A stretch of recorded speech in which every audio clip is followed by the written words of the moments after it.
বাংলাদেশ 16 কোটি জনগণ আর 16 কোটি কমান্ডার। তোর মতন কিছু দেশদ্রোহী আমাদের সোনার বাংলা কিছুই করতে পারবে না।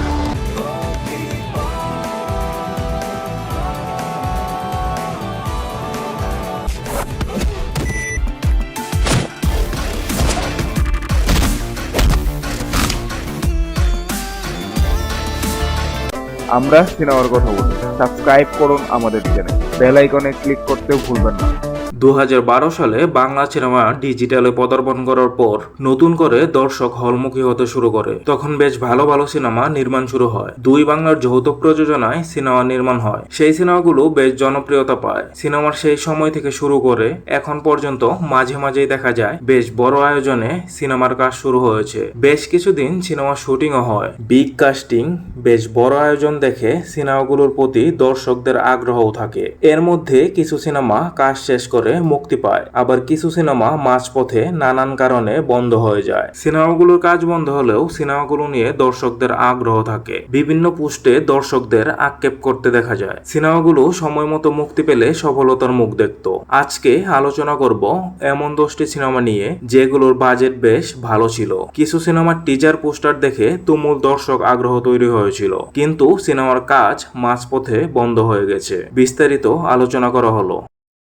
মুক্তি, লেডি অ্যাকশন গল্পের সিনেমা মুক্তি। এতে নাম ভূমিকায় অভিনয় করেছেন রাজ রিপা। সিনেমাটি পরিচালনা করেছেন ইফতেখার চৌধুরী। এই সিনেমায় আরো অভিনয় করেছেন আদর আজাদ, আমান রেজা, কায়েস আরজু, তন্ময়, আরেফিন জিলানি, দুর্জয় মামুন, রাশেদ মামুন অপু ও আনিসুর রহমান মিলন। এবং বিগ কাস্টিং এর এই সিনেমাটি অর্ধেকের বেশি কাজ শেষ হয়েছে। বাকি কাজ শেষ হয়ে মুক্তি রিলিজ পাবে কিনা জানা যায়নি। হারজিত, 2016 সালে নির্মাণ শুরু হয় বদিউল আলম খোকন পরিচালিত হারজিত সিনেমার। এতে জুটি বেঁধে অভিনয় করেন সজল নূর ও মাহিয়া মাহি। এছাড়াও আরো অভিনয় করেন উমর সানি, মৌসুমী ও মিশা সওদাগর। অর্ধেক কাজ শেষ হয়ে সিনেমাটি আটকে আছে। ভবিষ্যতে কাজ হবার সম্ভাবনা নাই। ইত্তেফাক, 2019 সালে রায়হান রাফি নির্মাণ শুরু করেন ইত্তেফাক সিনেমার। থ্রিলার দাসের এই সিনেমায় জুটি বেঁধে অভিনয় করেন সিয়াম আহমেদ ও বিদ্যা সিনহা মিম। সিনেমার বেশ কিছু দৃশ্যের কাজ শেষ হবার পর সিনেমাটি বন্ধ হয়ে যায়। 1 কোটি টাকা, 2017 সালে শোটকো আহমেদ নির্মাণ শুরু করেন 1 কোটি টাকা সিনেমার কাজ।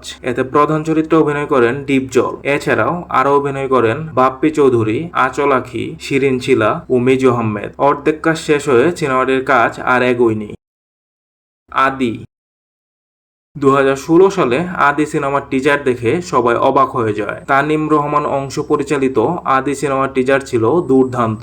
আদি সিনেমার নায়ক হিসেবে ছিলেন এবিএম সুমন, নায়িকা ছিলেন শায়লা সাবি এবং ভিলেন হিসেবে ছিলেন তাসকিন রহমান। টিজার রিলিজ পেলেও সিনেমাটি কাজ শেষ না হওয়ায় সিনেমাটি মুক্তি পায়নি। আমার মা আমার বেহেশত, 2017 সালে বদিউল আলম খোকন নির্মাণ শুরু করেন আমার মা আমার বেহেশত সিনেমার। এতে মায়ের চরিত্রে অভিনয় করেন সুচরিতা।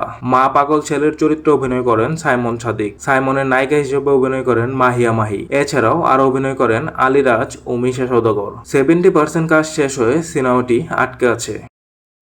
মৃত্যুপুরী, জায়েদ রিজওয়ান পরিচালিত অ্যাকশন দাসের সিনেমা মৃত্যুপুরী। 2015 সালে অস্ট্রেলিয়ায় সিনেমাটির শুটিং শুরু হয় এবং সিনেমাটি একটি টিজার রিলিজ হয়। টিজার দেখে সবাই প্রশংসা করেছিল। মৃত্যুপুরী সিনেমায় অভিনয় করেন আরেফিন শুভ ও প্রসূন আজাদ, কিন্তু সিনেমাটির অর্ধেক কাজ শেষ হয়ে আটকে আছে। স্বপ্নবাজি, ফ্যাশন জগতের গল্প নিয়ে 2020 সালে রায়হান রাফি নির্মাণ শুরু করেন স্বপ্নবাজি সিনেমা। এতে কেন্দ্রীয় 3 চরিত্রে অভিনয় করেন মাহিয়া মাহি, পিয়া জান্নাতুল ও সিয়াম আহমেদ। সিনেমাটির 30% শুটিং হবার পর কাজ বন্ধ হয়ে যায়। অপারেশন অগ্নিপথ, 2017 সালে অপারেশন অগ্নিপথ সিনেমার টিজার সবাইকে চমকে দেয়। একদমই নতুন এক শাকিব খানকে উপস্থাপন করেন পরিচালক আশিকুর রহমান। সেই সাথে ভিন্ন লোকে হাজির হন মিশা সওদাগর। সিনেমায় জুটি বেঁধেছিলেন শাকিব খান ও শিবা আলী খান, কিন্তু অর্ধেক কাজ শেষ হয়ে সিনেমাটি আটকে আছে। কমান্ডো, 2020 সালে শাপলা মিডিয়া শুরু করেন কমান্ডো সিনেমার কাজ। এতে নায়ক হিসেবে অভিনয় করেন কলকাতার দেব। তার বিপরীতে অভিনয় করেন জাহারা মিতু। সিনেমাটি পরিচালনা করেন শামীম আহমেদ রনি। 30% কাজ শেষ করে সিনেমাটির একটি টিজার রিলিজ দেওয়া হয়। তুমুল বিতর্কের মুখে সিনেমাটির কাজ বন্ধ হয়ে যায়। প্রডিউসার, ডিরেক্টর এবং আর্টিস্টরা যদি এখনো চায় তবে এখান থেকে অনেক সিনেমায় কাজ শেষ করে মুক্তি দেওয়া পসিবল। কয়েক বছর আগে গুঞ্জন উঠেছিল আরিফিন শুভর মৃত্যুপুরী সিনেমাটি বাকি কাজ শেষ করে মুক্তি দেওয়া হবে, কিন্তু সেটি আলোর মুখ দেখেনি। তবে গত বছর আরিফিন শুভর আটকে থাকা মন জানে না সিনেমাটি প্রায় 10-12 বছর পর মুক্তি পেয়েছে। সেই হিসাবে কয়েকটা সিনেমা নিয়ে আশা রাখা যায়। চলতি বছর শোনা গেল অপারেশন অগ্নিপথ সিনেমাটির কাজ শেষ করে মুক্তি দেওয়া হবে, কিন্তু এখন আর কোনো আওয়াজ শোনা যাচ্ছে না। এই 10 সিনেমার মধ্যে যদি কোনো সিনেমা মুক্তি পায় তবে আপনার মতে কোন সিনেমাটি মুক্তি পাওয়া উচিত কমেন্ট করে জানিয়ে দিন।